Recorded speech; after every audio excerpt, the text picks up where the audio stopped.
हाय दोस्तों, आप सभी लोगों का हमारे चैनल में स्वागत है। आप देख रहे हैं स्टडी सेंटर चैनल।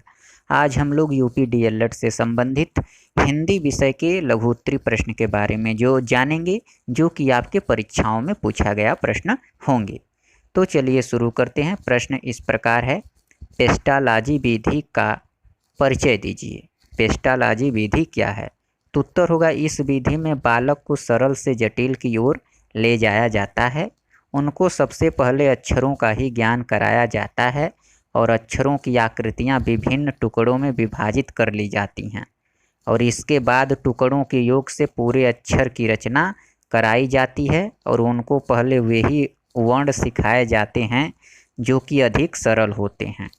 तत्पश्चात कठिन वर्णों की शिक्षा दी जाती है। अगला प्रश्न है, मनोवैज्ञानिक विधि क्या है? मनोवैज्ञानिक विधि क्या है?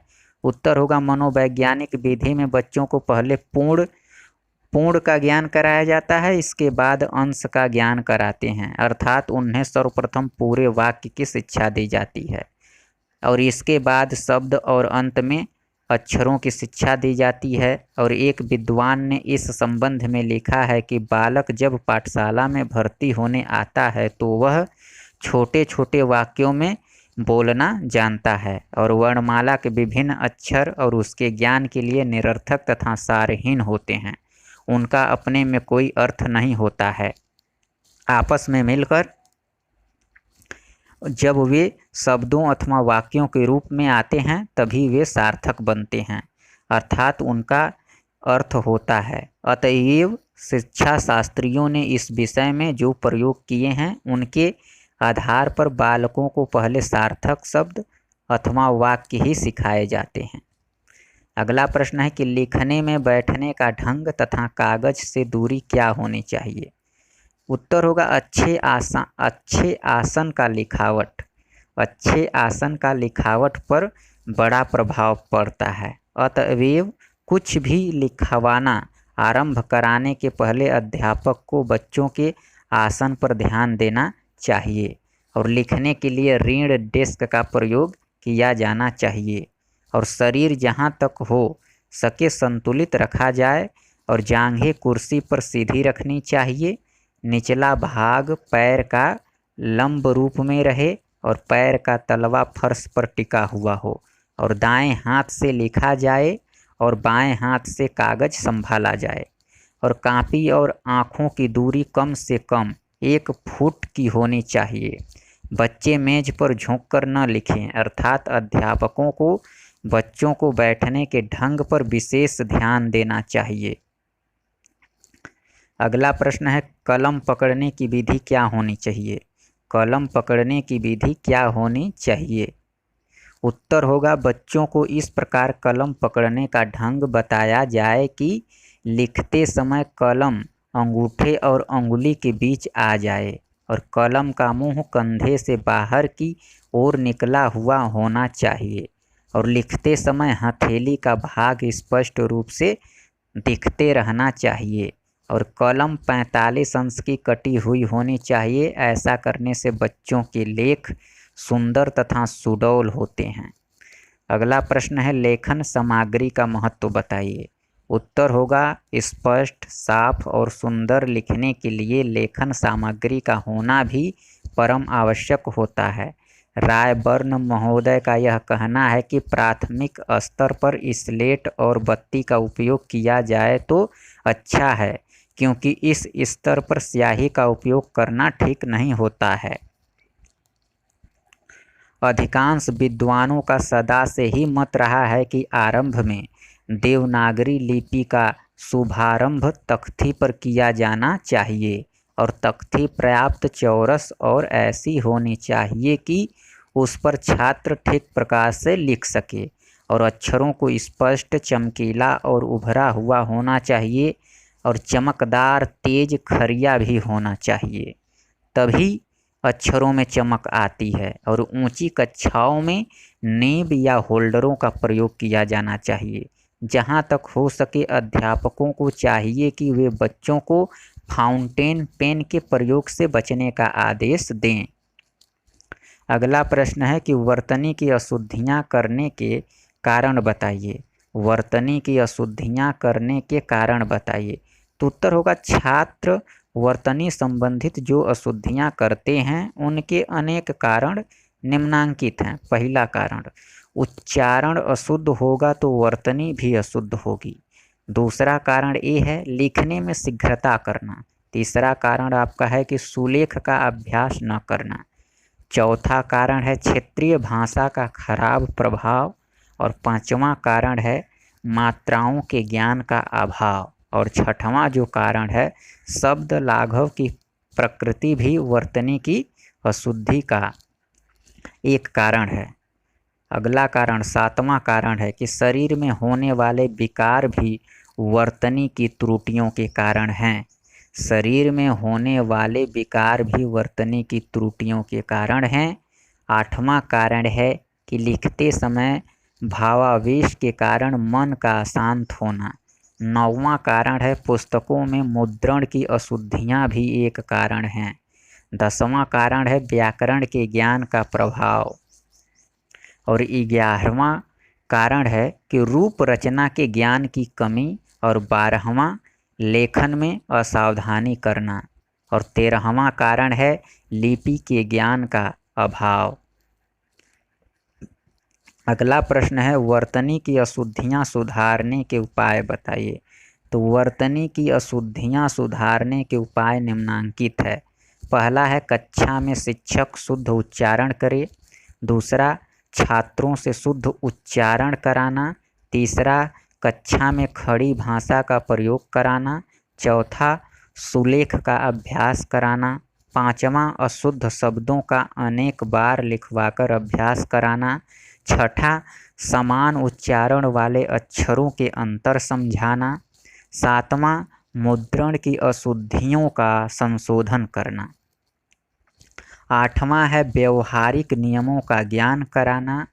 नौवां आपका है श्यामपट्ट पर लिखकर सुधार करना। 10वां है श्रुत लेख लिखवाना। 11वां है लिखते समय सावधान रहना। 12वां है शब्दकोश का प्रयोग कराया जाए। 13वां है शब्द लेख का खेल खिलाना। और 14वां है शारीरिक दोष का निवारण करना।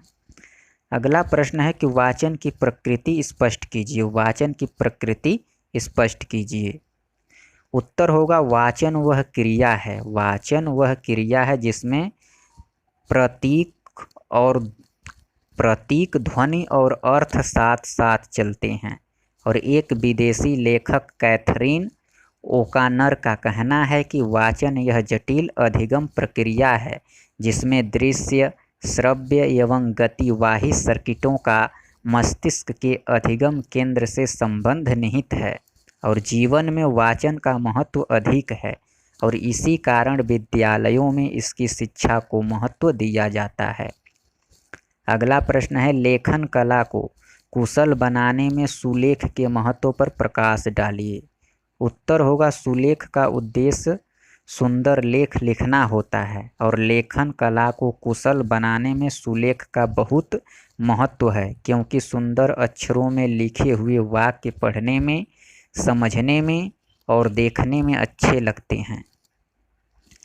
और राष्ट्रपिता महात्मा गांधी जी ने कहा है कि भद्दा लेख अधूरी पढ़ाई की निशानी है, अतः लेख सदैव स्पष्ट और शुद्ध होना चाहिए और शुद्धता को पहली वरीयता देनी होगी, तत्पश्चात स्पष्टता और सफाई का महत्व है।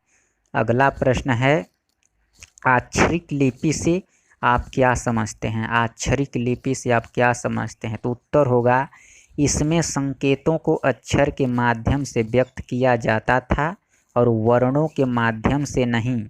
इसमें व्यंजनों के लिए दो ध्वनियाँ प्रयुक्त होती थी, जैसे क में आधा क प्लस अ दो ध्वनियाँ हैं और इस लिपि की वैज्ञानिकता में यह एक दोष कहा जा सकता है। अगला प्रश्न है कि अशुद्ध उच्चारण के किन्हीं 5 कारणों का उल्लेख कीजिए। अशुद्ध उच्चारण के किन्हीं 5 कारणों का उल्लेख कीजिए। उत्तर होगा अशुद्ध उच्चारण के कुछ कारण निम्नलिखित हैं। पहला है ध्वनि लोपन। किसी ध्वनि का लोप कर देना। दूसरा है आपका ध्वनि प्रकृति, किसी ध्वनि का अल्प या अति उच्चारण करना। तीसरा है ध्वनि विपर्यय, किसी ध्वनि को उलट पुलट देना। चौथा है उच्चारण के साधारण नियमों का ज्ञान न होना। और पांचवा आपका है शारीरिक विकृतियां जैसे ओष्ठ, दंत क्षय, कोमल, तालु अभाव और लघुत्व। अगला प्रश्न है अनुनासिक स्वर क्या है? अनुनासिक स्वर क्या है? उत्तर होगा जब मुख द्वार बंद करके खोला जाता है किंतु साथ ही नासिका वीवर भी खुला रहता है, इससे जो स्वर निकलते हैं वे अनुनासिक स्वर होते हैं, जैसे अंग, त्र, अण, न, म। अगला प्रश्न है कि उच्चारण के सुधार की मुख्य विधियां कौन सी हैं? उच्चारण शिक्षण की विधियों का संक्षिप्त उल्लेख कीजिए। तो जिस प्रकार बाघिन अपने बच्चे को मुंह में लेकर चलते समय इस बात का ध्यान रखती है कि बच्चों को न तो दांत चुभे और न ही वे गिर पड़े, इसी प्रकार वर्णों का उच्चारण करते समय देखना है कि न तो वे दबे रह जाएं और न एकाएक बाहर निकल जाएं। तो उच्चारण के प्रमुख तत्व पहला है ध्वनि व्यवस्था। शुद्ध उच्चारण के लिए हिंदी ध्वनियों की व्यवस्था की ज्ञान आवश्यक है और किस ध्वनि का उच्चारण किस उच्चारण स्थल से होगा। दूसरा है बल, जिस शक्ति के द्वारा किसी ध्वनि वर्ण का उच्चारण किया जाता है उसे बल कहते हैं, जैसे अक्षर वर्ण बल। दूसरा है शब्द बल, हरि घर जाता है। तीसरा है वाक्य बल, हरि घर जा सकता है। उच्चारण में किसी ध्वनि पर बल न देने से भी अर्थ का अनर्थ हो जाता है। तीसरा आपका है लय, जब अक्षर बोलने के बाद दूसरा अक्षर बोलने के मध्य समान समय देने को लय कहते हैं। चौथा है स्वराघात, उच्चारण में ध्वनियों को समुचित आरोह अवरोह को स्वराघात कहा जाता है।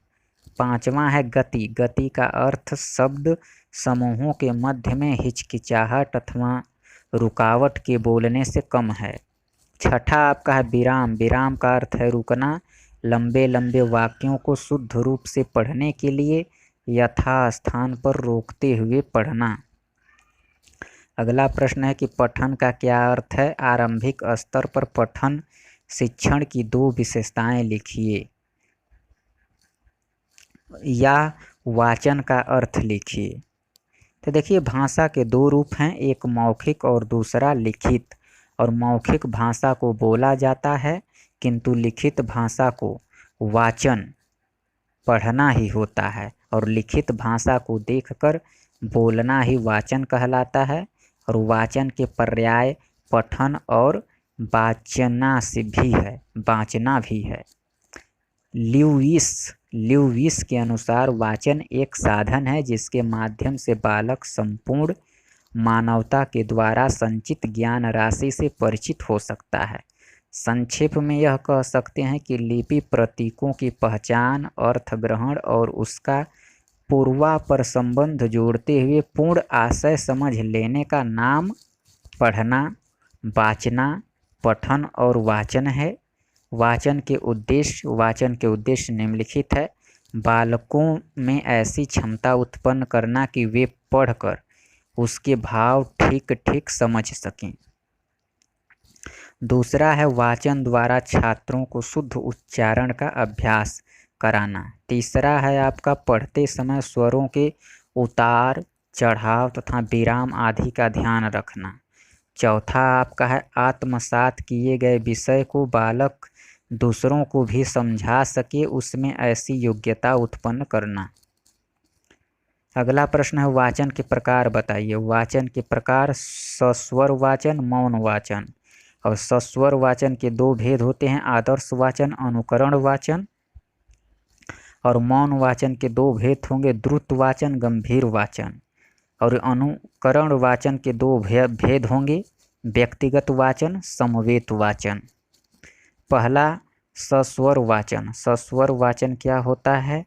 सस्वर वाचन, स्वर सहित वाचन सस्वर वाचन कहलाता है, अर्थात लिखी हुई विषय वस्तु को देखकर सस्वर पढ़ना सस्वर वाचन है।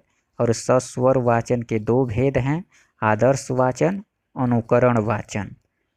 दूसरा है आपका मौन वाचन, लिखित सामग्री को मन ही मन चुपचाप बिना आवाज निकाले पढ़ना मौन वाचन कहलाता है। वाचन में ओष्ठ नहीं हिलते। जड महोदय का कथन है कि बालक जब पैरों से चलना सीख जाता है तो घुटनों के बल खिसकना छोड़ देता है। इसी प्रकार भाषा के क्षेत्र में बालक जब मौन वाचन की कुशलता अर्जित कर लेता है तो सस्वर वाचन का अधिक प्रयोग छोड़ देता है। और मौन वाचन में निपुणता का आना व्यक्ति के विचारों की प्रौढ़ता का द्योतक है और भाषाई दक्षता पर अधिकार का सूचक है। अगला प्रश्न है, सस्वर वाचन की विशेषताएं लिखिए। सस्वर वाचन के दो गुण लिखिए। उत्तर होगा सस्वर वाचन के गुण। देखिए, ध्वनियों का ज्ञान, बालक को विभिन्न ध्वनियों का ज्ञान होना चाहिए और समान ध्वनियों में भेद करने की सामर्थ्य होनी चाहिए। दूसरा है उच्चारण की शुद्धता।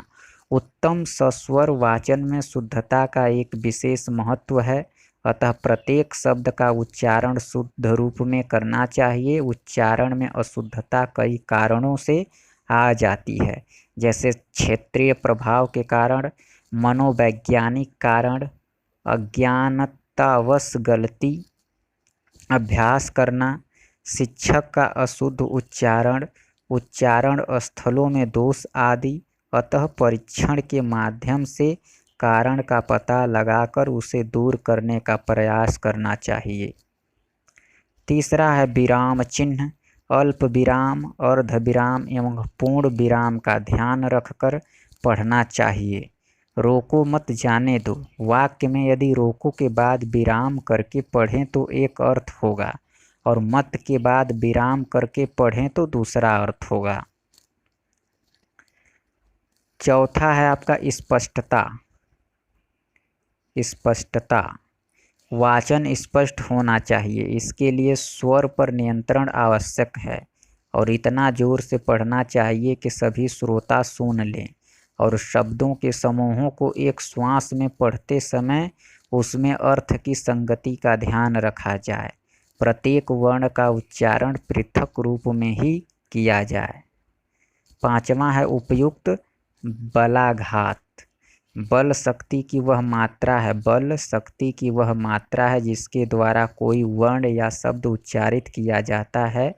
और वाचन में इस बात का ध्यान रखना चाहिए कि किस शब्द पर कितना बल देना है, क्योंकि बल की मात्रा के अनुसार शब्द के अर्थ में परिवर्तन आ जाता है।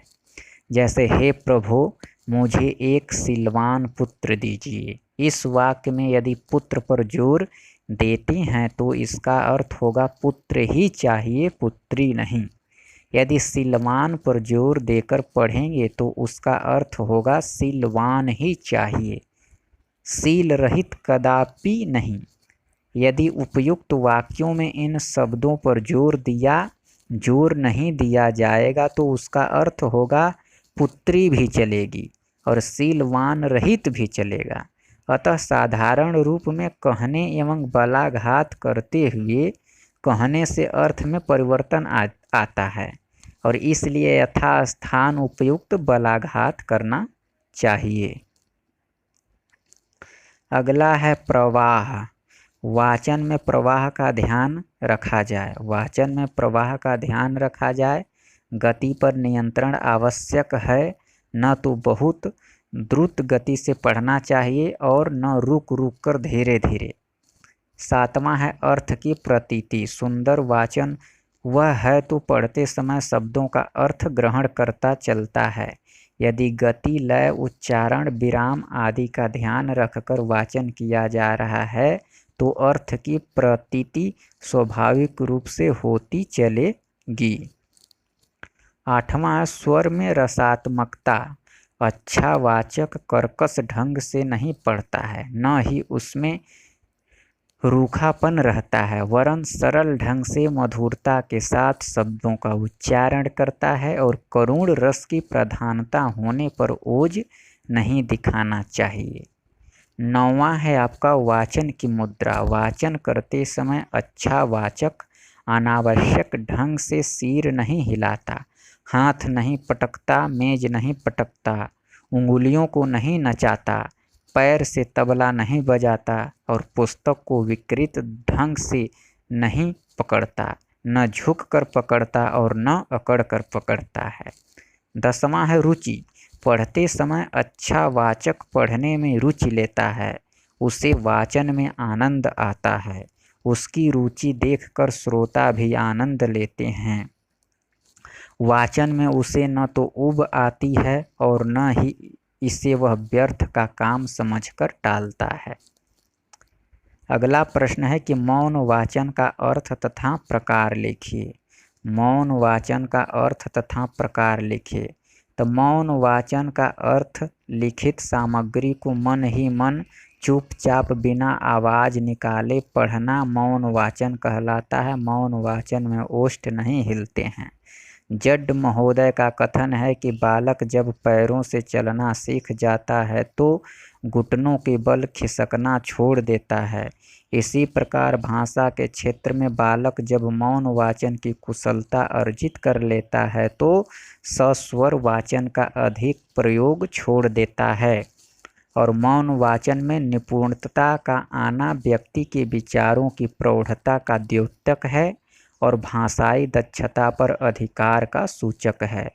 मौन वाचन में थकान कम होती है क्योंकि इसमें वाग्य यंत्रों पर जोर नहीं पड़ता और सस्वर वाचन में बोलने के कारण थकान शीघ्र आती है और मौन वाचन में समय की भी बचत होती है।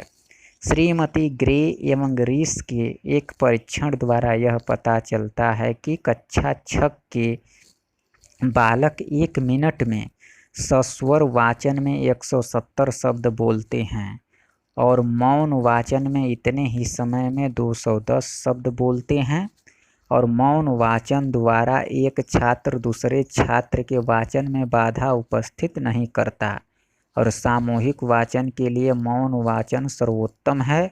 और मौन वाचन के समय छात्र चिंतन भी करता है और स्वस्वर वाचन में छात्र का अधिक उच्चारण पर अधिक रहता है, अतः कभी कभी वह बिना अर्थ समझे ही पढ़ता जाता है और आनंद प्राप्त करने के लिए पढ़ना प्रायः मौन रूप में होता है।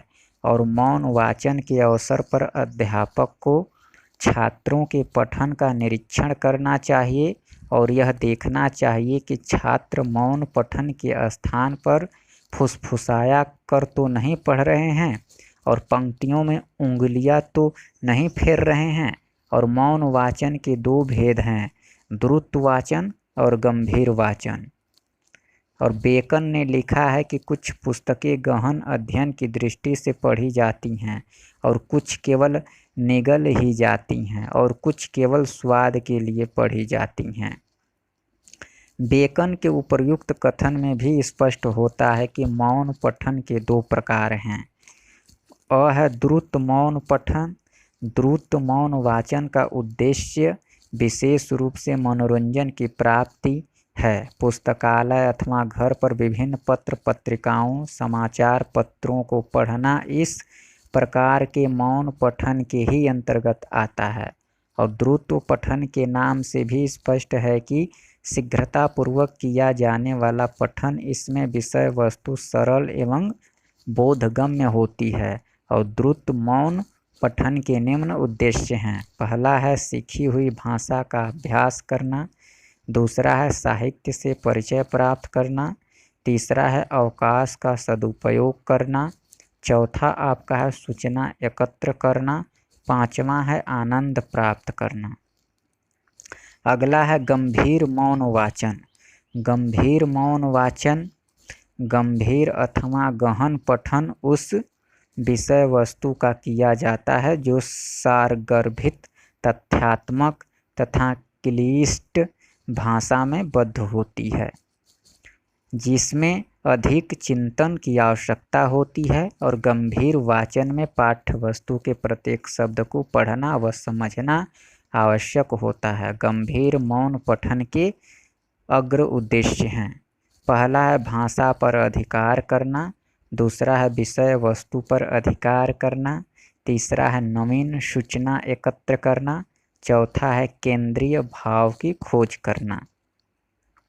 अगला प्रश्न है कि वाचन शिक्षण की विधियों का उल्लेख कीजिए। वाचन शिक्षण की विधियों का उल्लेख कीजिए। तो वाचन शिक्षण की विधियाँ, वाचन शिक्षण में अनेक विधियों को प्रयुक्त किया जाता है, जहाँ वाचन की प्रमुख विधियों का उल्लेख किया गया है। पहला है अक्षर बोध विधि।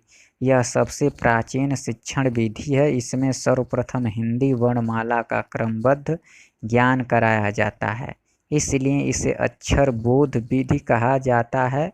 जब बालक अक्षरों का ज्ञान भली प्रकार कर लेते हैं, तब उन्हें शब्द बनाने सिखाए जाते हैं और शब्दों को जोड़कर वाक्य रचना की ओर बढ़ते हैं। दूसरा है ध्वनि साम्य विधि। जब एक सी ध्वनियों वाले शब्दों को एक साथ समानता के आधार पर सिखाया जाता है, तब वह ध्वनि साम्य विधि कहलाती है, जैसे श्रम, भ्रम, क्रम आदि। इस विधि से बालक एक सी ध्वनियों के आधार पर अन्य नवीन शब्दों का ज्ञान प्राप्त कर लेते हैं और भाषा ज्ञान सुबोध व रुचिकर होता है। कभी कभी इसी विधि के अंतर्गत अनावश्यक शब्द भी सीखने पड़ जाते हैं, जिन्हें हम प्रयोग में नहीं लाते हैं, और वाचन में इस विधि का उपयोग सीमित है।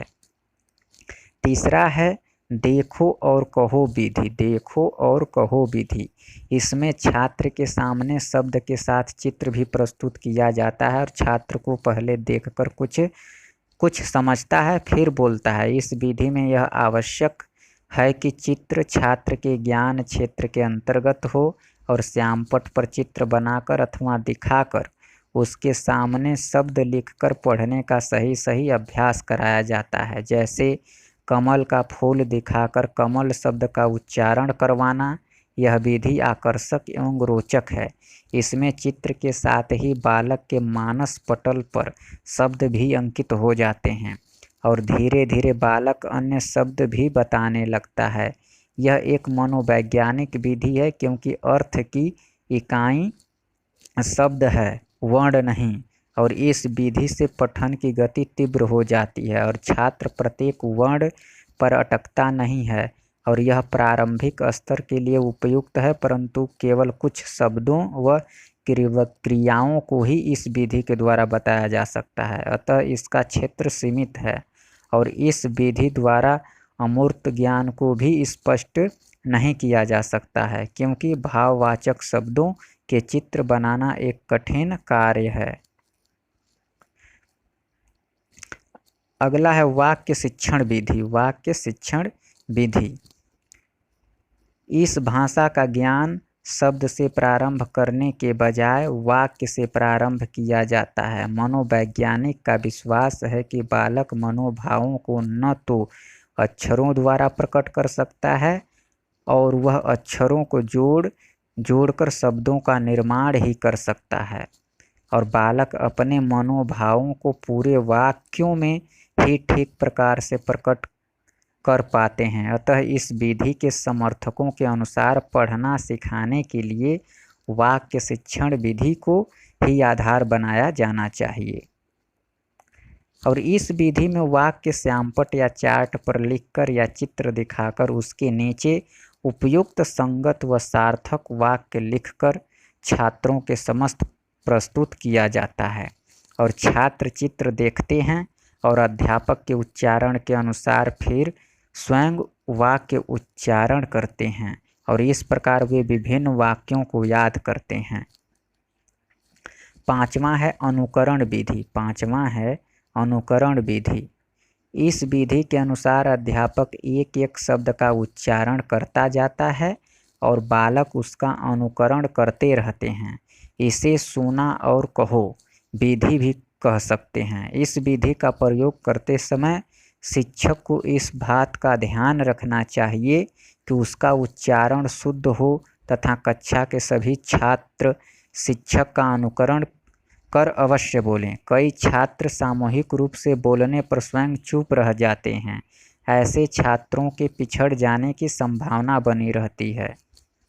अगला है कहानी विधि।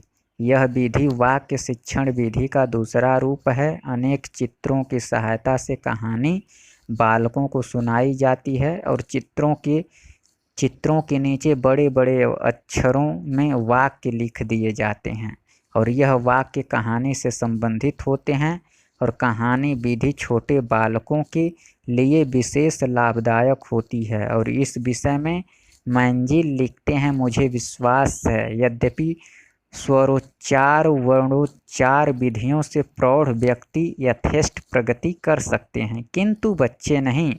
मैं छोटे बच्चों के लिए एक नवीन पद्धति की वकालत करूंगा जिसमें ध्वनि साम्य वाक्य और कहानी पद्धति का विशेष प्रयोग किया जाएगा और छोटे बालक कहानी सुनना सबसे अधिक पसंद करते हैं, अतः कहानी विधि सर्वोत्तम रहती है। अध्यापक कक्षा में कोई कहानी कहता है और फिर श्यामपट्ट पर कहानी के वाक्य को लिख देता है और तदुपरांत वह बालकों से वाक्यों को अपने कहने के अनुसार दोहराता है और कहानी के भावों में रुचि रखने के कारण समूह बालक के मस्तिष्क में चित्रित हो जाते हैं और बालक उन्हें याद कर लेते हैं। 7वां है भाषा शिक्षण यंत्र विधि। यह पठन की आधुनिक विधि है। यह अनुकरण विधि का ही दूसरा रूप है। अनुकरण विधि में अध्यापक स्वयं किसी शब्द या पंक्ति का उच्चारण करता है तथा छात्र उसे दोहराते हैं और उसी प्रकार भाषा यंत्र विधि में ध्वनि अभिलेख यंत्र में अभिलेखित विषय वस्तु को बार बार छात्रों को सुनाया जाता है और वे उसका अनुकरण करते हैं। जैसे टेप रिकॉर्डर में आवाज़ को रिकॉर्ड कर लिया जाता है, उसे बार बार सुनाया जाता है जिससे बच्चे आसानी से सुनकर याद कर लेते हैं। यह एक रोचक विधि है किंतु व्यय साधन है। 8वां है सामूहिक पठन विधि। सामूहिक पठन विधि, इस विधि के अंतर्गत अध्यापक सर्वप्रथम संपूर्ण कक्षा के सामने छोटे छोटे पद्य या बाल गीतों का आदर्श पाठन प्रस्तुत करता है और छात्र सामूहिक रूप से अनुकरण करते हैं और यह विधि बालकों के उच्चारण सुधार के लिए उपयोगी है। Thanks for watching this video. Please subscribe my channel. See you again to next my video.